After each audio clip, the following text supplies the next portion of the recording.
Hello, hello. Welcome, ladies, to Inner Work for Greater Good. My name is Emily Eldridge, and happy International Women's Day. Are you an international woman? No, I'm just joking. It actually sounds like I'm saying happy day for international women, but basically it's happy celebrating women all over the world, including you. I'm so happy you're here. I'm going to share with you basically a redo of the talk that I gave on Monday to celebrate International Women's Day at a Win-Win Women event, full day event, and the second half is going on today, but I wanted to share what I shared then. It's funny because when I did it before, I felt like it was like, I wasn't quite sure exactly how much time I had left. So it was like a freight train and I just kept, blah, blah, blah, blah. So I'm hoping this goes better. So for me, it's also a redo of like, hopefully this comes across a little bit better because this is a really big topic that I'm sharing and there's so much to share and I want to make sure that it's cohesive. So here it goes. We'll see what happens. The question is, how is it that your emotions are in fact superpowers? Superpowers. This is something that it took me decades to realize for myself. Obviously, the work I do is emotion-based, and it wasn't until I learned to embrace my own emotions after years of being criticized, learning to embrace my own emotions for the superpowers that they are, and for the superpower that my emotional sensitivity, that it is. And the reason why I'm putting it in terms of superpowers is because so many of us, especially women, but also men, but we're talking about women, we're talking about us ladies right now, is that so many of us have been shamed and diminished and dismissed or criticized or whatever for what we're feeling. Now, it may be that we're criticized that way for feeling, negative feelings like sadness or anger or fear or what have you. But we also get shamed and criticized, at least I was, for my joy and my happiness. And I felt like I wasn't even safe expressing those emotions sometimes in my environment for fear that someone would feel threatened or someone would, they couldn't handle the energy that was coming from me, or they, for whatever reason, their own misery, they didn't like that I was happy. And so we often get criticized, shamed for how we feel. And then what happens? Well, then think about how we then treat ourselves and our emotions. And I'll speak for myself. I was deeply, deeply self-critical for my feelings, the fact that I had these intense emotions, and it led to my, compartmentalizing them or suppressing them, or one of the things that I did was I would be sort of super hyper frenetic, frantic, happy to try to deflect any of the criticism that I got from sometimes when I felt bad about myself or when I was felt sad or so, any of those negative feelings, any of the anger, etc. And so we end up, because we are taught not healthy relationships with our own emotions, because we are taught this to be in struggle or in conflict, because that's the message that we're given, that our emotions as they are not okay, or they're not good, or we should change them, etc. We end up in very dysfunctional relationships with our own feelings, with our own emotions, which I argue results in us having very dysfunctional relationships with ourselves. When we don't have a healthy relationship with our emotions, we don't have a healthy relationship with ourselves. To me, they're inextricably linked. In order to have a healthy relationship with yourself, you've got to have a healthy and wise and understanding and compassionate and empathetic, et cetera, accepting relationship with your own feelings. And the problems that come out of not having that, well, basically those are my clients. And that's what I dealt with as well within myself. And that's why we go to therapy, and that's why we have issues, is because we really don't know how to manage them, or we actually don't know how to embrace them and treat them with the respect and the love and the kindness and the understanding that they deserve, that we deserve. So the problem is that we end up in these dysfunctional relationships with our emotions. And here's the thing, though, and I have so many examples of this, and I'll tell you some stories in this episode as well. Here's the thing. Our emotions are neither good nor bad. They're just feelings. They're just emotions. By the same token, emotional sensitivity is neither good nor bad. It is. And when embraced in the right way, and when used and received, when we receive our emotions and we understand our emotions, that's when they can really be superpowers, and we can really treat them with the respect for what they're actually bringing us and showing us. And so two of the things that I found is that, first of all, here's one of the big importances of emotions is that emotions are at the heart of connection and connecting with others. Our ability to actually have emotional connections with others, our ability to empathize, our ability to feel what others are feeling, but also to identify with how others are feeling and say, yep, I've been through a similar thing. Or even when it comes to things that we're passionate about, let's say you love to knit. Well, why do you love to knit? Because of how it makes you feel, how the act of knitting, or maybe it's just the yarn, or maybe it's just the circles of connection and community that you get from knitting.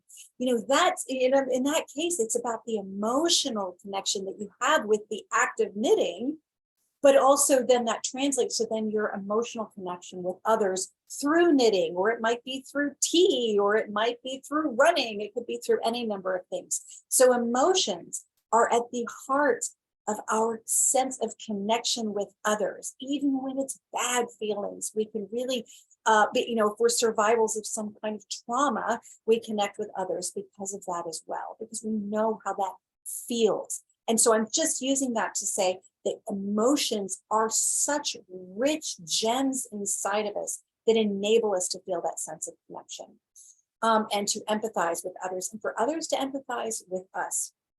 But also, and I find this over and over and over again in my sessions with clients, and this to me is one of the great gifts of getting to do what I do, is that emotions are conduits for intuition and wisdom.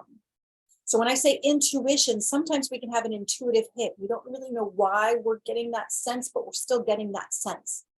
And so it's by being in tune with our intuition. And sometimes our intuition expresses itself through our bodies. You kind of feel something like, something in my gut is telling me that this isn't okay.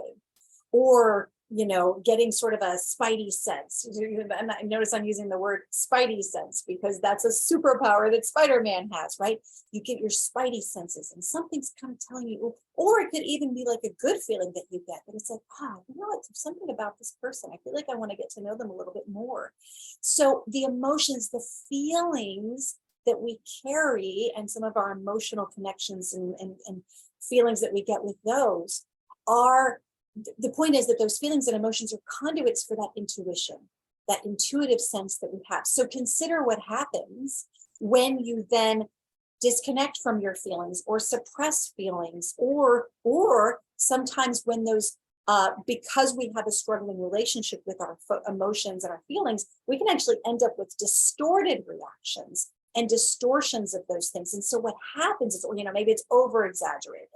And so what happens is, when we don't have a healthy relationship with our emotions, those innate, that intuition that the emotions are trying to bring forward, that gets distorted, or it doesn't get received at all. We end up suppressing those. We end up not really tuning in to what they're trying to tell us. So that's really, really important. Another thing, as I mentioned, is that emotions are conduits, they're vehicles for our wisdom. When there's some part of us that's trying to convey something, some kind of wisdom and clarity and message, and if we don't have a healthy relationship with our emotions, for example, if we tend to suppress anger, and there are a lot of reasons why we do that. I think I've talked about this before. I could get into that. But if we suppress our own anger, or if we suppress our own sadness, or we suppress our own fears, or if the point is, if we just don't have a healthy appreciation for what those emotions are trying to give us, and we don't receive them and listen for the wisdom that's there, then we might not receive that wisdom. And then we can end up repeating patterns. We end up in unhealthy relationships, or we end up sabotaging relationships because we aren't really properly listening to what our emotions are trying to tell us, for the wisdom they're trying to convey. And I think I've talked about this before, that a lot of times what happens When you actually listen for the wisdom that's in your emotions, which is what I often counsel my clients to do, listen for the wisdom. When an emotion is coming up, listen for the wisdom. If we don't properly listen for the, well, the other way. When we actually listen for the wisdom in our own emotions, that it's like magic. It's like a lot of times then those emotions just, because emotion is like, okay, good, I took my job. Or that part of you that's carrying those emotions are like, okay, I did my job. I conveyed it. When we actually listen to and heed the wisdom in those emotions will calm down. And I think I've shared a lot of experiences that I've had where that's happened. And so that's actually what happens. So I will give you a couple of examples just from my clients. I mean, and I could give you 1,000 examples from my clients of when an emotion, a really intense emotion, or really powerful part of them was coming up and maybe they were suppressing that part or they were in struggle with it. And what happened was then they didn't actually get the wisdom that part of them had for them. And I'll give you 2 quick examples. One was a client I had where she had this hugely enraged part of her. And she really struggled with this rage because she didn't know what to do with it, because she didn't want to be enraged. She didn't want to go around being an angry person. But the thing is, when she drew out, we did the drawing out process, which is my signature technique, which permanently heals these inner blocks, triggers, wounds, all this kind of stuff. When she drew that out and we took that part of her through the drawing out process. Now, mind you, that part was just this screaming banshee and like fire coming out of her hair. And she was red, just screaming. We drew that part out, or she drew that part out, and we talked to it. And sure enough, it was a part of her that was enraged from the time when she was a teenager, and she'd allowed other people to violate her boundaries. Now, when she was a teenager, she probably wasn't even conscious that she had boundaries. And the reason why she was even suppressing her awareness of that unconsciously was because basically she desperately wanted to be accepted into this group of friends who actually weren't treating her that well. But that was also the reason why she desperately wanted to be included, and also the reason why she put up with so much crap from them was because she felt so little about herself. She was deeply insecure. But the point is, she allowed herself, just so that she could be accepted by this group of girls and boys, she allowed one of the boys to violate her. She allowed him to take advantage of her. She didn't say no, emphatically enough. This was a part of her. This was the part of her, though, that inside was screaming no and was screaming for her to set her boundaries. But she didn't listen. And I'm not blaming her. It's just how it goes. We don't listen to these parts. She didn't listen. And so here this woman is, by the time when we worked together, she's in her 40s. And this happened when she was like 13. And this part of her was still screaming at her because she was seeing that she was still letting her boundaries be violated. She was still not standing up for herself. She was still not doing what was right for her. So this part that came up in our session that she drew up was screaming and saying, look, you need to say no. And what was so cool is that this part of her, this screaming banshee woman, actually scripted it for her and said, here's what you got to say to people who are disrespecting you. And she scripted it. She told her, here's exactly what you need to say. And sure enough, the woman, we wrote it down. Now she had a script. And once she listened to that part of her, that screaming, fiery banshee or whatever inside of her calmed down into this wonderful, wise grandmother. She was so cool. And she, who was just content to just sit in her rocking chair and just kind of like, okay, we're good now. Now that I know that you listened to me, and now that I know that you've shifted and you're going to start standing up for yourself, we're good. And so she let that part of her just completely calm down. So you see, that's an example of how rage can be an amazing messenger for wisdom. And that rage, it's not about going around and using that rage as your superpower. I'm going to rage at everybody. No. It's that it was a conduit, it was a vehicle for her wisdom and her intuition that was trying to get her attention. And so it's almost like it was trying to give her that inner sight of saying, this is where your boundary is, but also outer sight saying that is not okay. So it's like an X-ray vision, using another one. So we got spidey senses, we got X-ray vision. But it's really that incredible being able to tune in and know and feel and sense what's going on that may be really good, but also may be really bad. Another quick example I'll give is this other woman that I worked with who's just so powerful, and she's so like, she's loud and she's energetic and she's boisterous and she's like so strong and she's so cool. And on the surface, she absolutely seems like I have no problem setting my boundaries and and it's not okay. And she'd recently gotten out of a relationship when we worked together. And so we so we had the session, but let me just say, she has a repeated pattern of attracting very narcissistic men, being in relationship with men who are very, very narcissistic and self-absorbed, where she meets their needs completely, but they don't meet her needs at all. They're dismissive of her needs, which was a pattern that she had already recognized was from her childhood, her father. Her father treated her that way. Anyway, the point is, what came up in her session was this little girl inside of her that was like hiding behind skirts and really nervous and really scared. And my client, the woman, said, I don't like this. I'm really uncomfortable with this, because she didn't want to identify with that depth of fear and that she perceived as like weak, like a weakness inside of her. But what ended up happening was she drew out this little scared little girl, and we ended up talking to the little girl. This is what happens in the sessions, in my drawing out process sessions. And that little girl revealed all of this incredible awareness that she had when my client was a little girl, that she saw the pattern in her dad, and she saw what was not okay. She got it. This is not okay to treat me this way. But because this part of her was not allowed to speak her truth as a child, lest she would get it in the neck from her father, the very narcissistic father, that part of her became suppressed. But here's the problem with that, is that it was suppressed all those years. And so its wisdom was not fully available to my client all those years to help her recognize when certain behaviors were not okay. So what happened was the little girl came out, expressed her energy, expressed her wisdom for my client. And then she actually, once she felt like, oh, good, I finally got my message across, and she felt like the woman really embraced it and received it, the little girl became this like totally sassy, just like my client, sassy with lots of energy and a lot of moxie. And she was like, I want to go I want to have an ice cream cone now. Let's go do this, And so she was the full wisdom and intuition and awareness and power that little girl had inside of her was finally able to be realized and embraced and brought forward more fully. And so now, and this is the way my client described it, she goes, now I know this little girl's going to be the one to raise the pink flags as soon as she sees. So before my client can even get into any kind of relationship with someone who's narcissistic, as soon as she sees that pink flag, she can raise those pink flags and ensure, in this case, that my client would not fall into that old pattern and trap of getting caught in narcissistic relationships.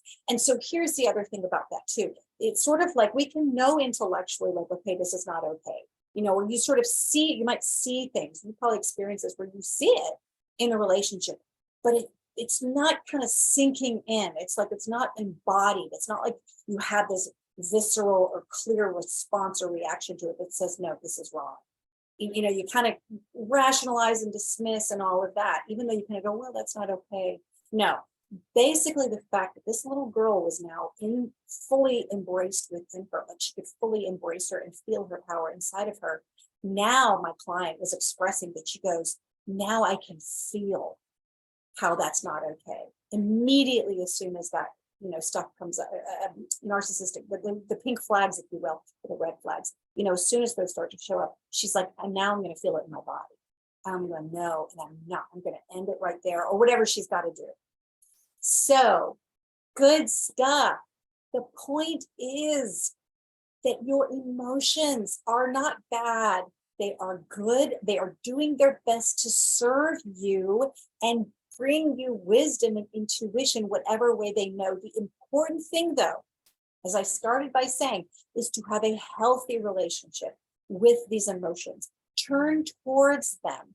Be curious about them. Ask questions. Draw them out. How many times have I said this? Draw them out. Go to changelight.world.